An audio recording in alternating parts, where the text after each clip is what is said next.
রোজার মাসে স্মোকিং এত খারাপ, ইফতার খাওয়ার পরে প্রথম যে জিনিসটা, এমনকি ইফতারের মধ্যবর্তী সময় ইচ্ছা করে একটা সিগারেট খায়, এটা দ্য রিয়ালিটি। এবং সিগারেটটা খাওয়ার সাথে সাথে মাথাটা এমন একটা গোড়া দেয় অ্যাজ ই ব্ল্যাক আউট হয়ে যাবে। এবং আমার জীবনে ঘটেছে, টান দেওয়া কোনো কিছু ধরে বসে পড়তে হয়েছে at the young age. It is so bad, এমন ইফেক্ট করে সারা অঙ্গের উপরে। আর এই যে ঢোকার সময় একটা ছবি দেখলাম, আমার সচিব মহোদয়ের সাথে আলাপ করতেছিলাম, ছবিটা দেখে কতক্ষণ দাঁড়িয়েই ছিলাম। কি বিভৎস চিত্র, গালের মধ্যে যে ক্যান্সার, মাই গুডনেস, দাঁতে, গালে। এটা থেকে আসলে জাতিকে মুক্ত করা, এই যে অনেকগুলি আইন আমাদের দেশে হয়েছে, কিন্তু সত্যিকার ভাবে এই আইনকে প্রতিপালন করার লক্ষ্যে আরো আন্দোলন করতে হবে আমাদের, আরো সংঘবদ্ধ হতে হবে আমাদের শিক্ষিত সমাজকে, আমাদের ডাক্তার মহলদের, আমাদের সবার। এটার বিরুদ্ধে সচেতন না হলে সমাজ তো ধ্বংস হয়ে যাবে। এই টোবাকো থেকে কিন্তু এখন নেশাতে চলে গেছে সমাজ। আন্দোলন কিন্তু একটা না, এটাকে সাথে এখন প্লাস করতে হবে, অনেক দীর্ঘ লাইন হবে।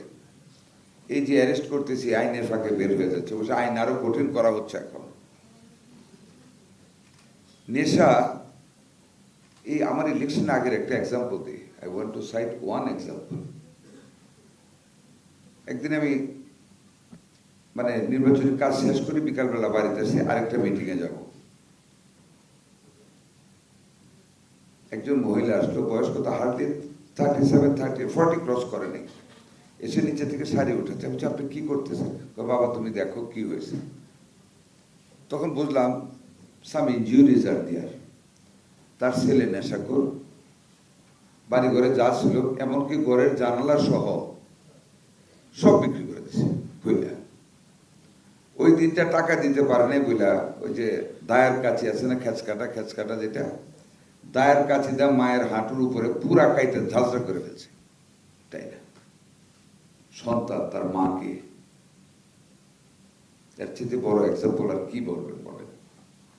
এই নেশা, প্রথম সিগারেট খায়, গাঁজিলা বাতার বিড়ি খায়, তারপরে আরো কিছু গোল খায়, কি দেয়, পাউস দেয়, তারপরে নেশা ধরে, কত রকম নেশা যে এসেছে। এগুলির বিরুদ্ধে আসলে সমন্বিত ভাবে আমাদের সবাইকে নামতে হবে যদি জাতিকে বাঁচাতে।